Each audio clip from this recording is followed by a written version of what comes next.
Okay, so ito na nga po yung sitwasyon ngayon ng ginagawa nilang off-ramp dito mismo sa may panulukan ng Loyola Street.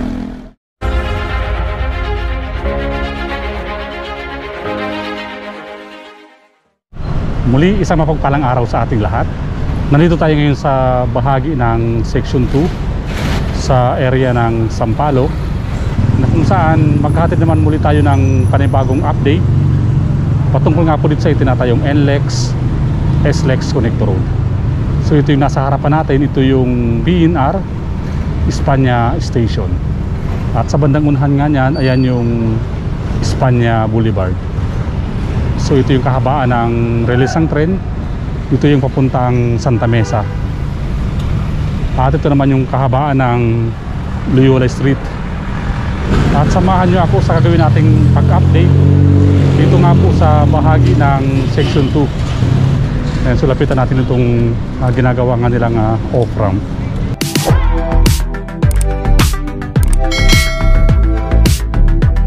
Ito naman yung kahabaan ng Antipolo Street.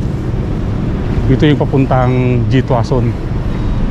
At ayan nga po sa unahan yan, ayan yung Fajardo Street. At ayan nga po yung ginagawa nilang off-ramp. So nakumpleto na nga po nila yung ginagawa nilang MSE wall.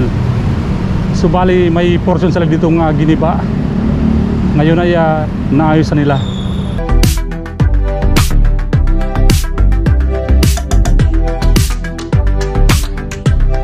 Okay, so ito na nga po yung sitwasyon ngayon ng ginagawa nilang off-ramp dito mismo sa may panulukan ng Loyola Street. So kahapon ay napadaan tayo dito sa mismong Loyola Street, at nakita nga natin yung ginagawa nilang paglalagay ng mga bakal para nga po sa paglatag nila ng semento. At ngayon nga po, ayan, so nalatagan na ito ng semento. So hindi po natin natsimpuhan yung ginawa nilang paglatag dito ng semento. Kadalasan na gumagawa sila dito tuwing gabi para naman hindi abala sa mga motorista, lalo na po dito sa kahabaan ng Loyola Street. At ayun nga po, mapapansin natin na after malatagan ng semento ay pinatungan ito ng kulay brown na sako.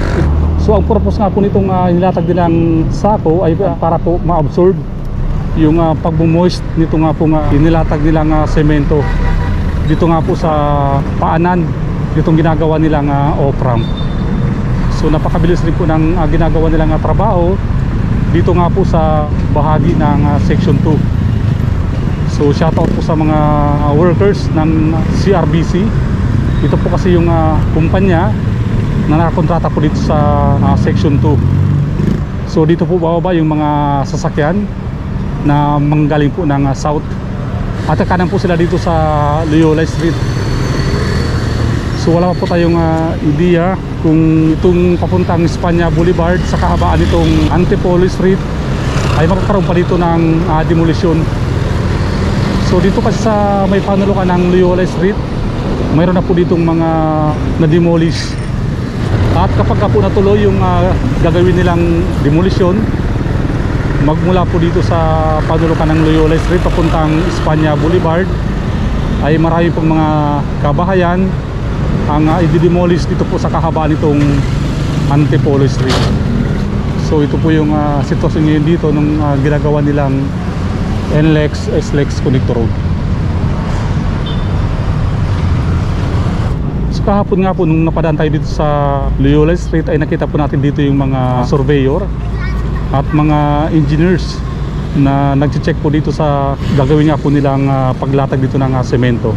At ngayon nga po, ito na po yung sitwasyon ngayon dito. So nalatagan na po siya ng semento. So bali papatuloy na lang po yan bago naman latagan ng asfalto. At magmula nga po dito ay pupunta tayo sa Fajardo Street at sisilipin naman natin yung ginawa nilang on-ramp. So mula Loyola Street ay nandito tayo ngayon sa kahabaan nitong Fajardo Street. At i-update na rin natin itong ginawa nilang on-ramp. So doon tayo nanggaling kanina sa Loyola Street. So ito po yung ginawa nilang kulong. So Tumuwid siya dito sa Fajardo Street.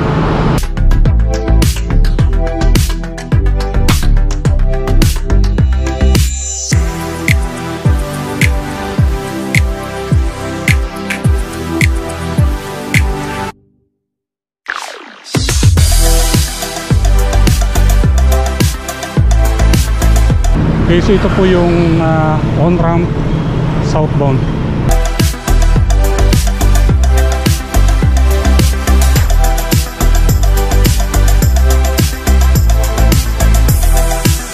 Kaya so makinis na po siya. Bali asfalto na lang po yung kulang dito. So dito po aakyat yung mga sakyan naman na manggaling po dito sa kahabaan itong Fajardo Street. At magtutuloy-tuloy ito papuntang Santa Mesa hanggang Pandacan. So kukonekta po siya sa Skyway Stage 3. Yan, so may paparating na train.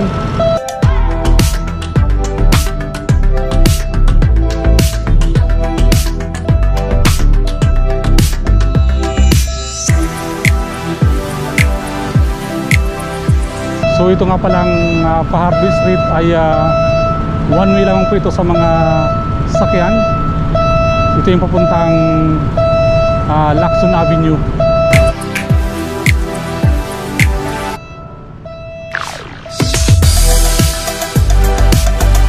Ayan, so may parating na train. So galing po siya ng Santa Mesa at papunta po siya ng Tutuban.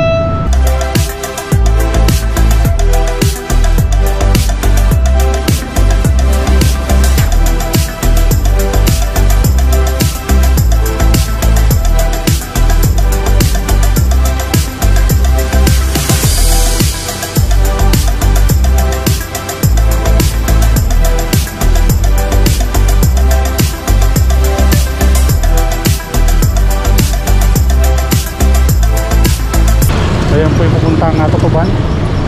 So tatawid po siya sa Espanya Boulevard.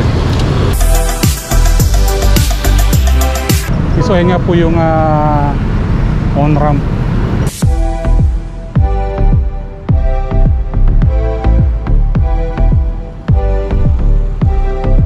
Yung so daming kalat pa dito sa kahabaan itong release ng train.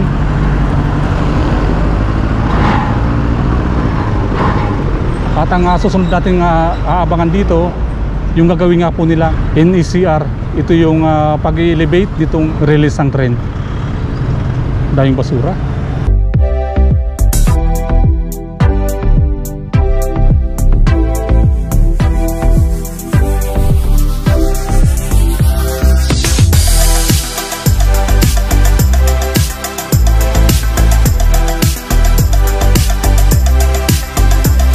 So ayan yung NLEX Connector Road.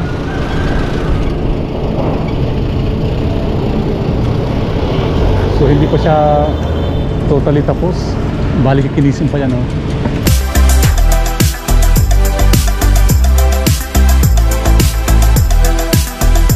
Okay, so hanggang dito lang muna ang ating update patungkol nga po dito sa itinatayong NLEX SLEX Connector Road.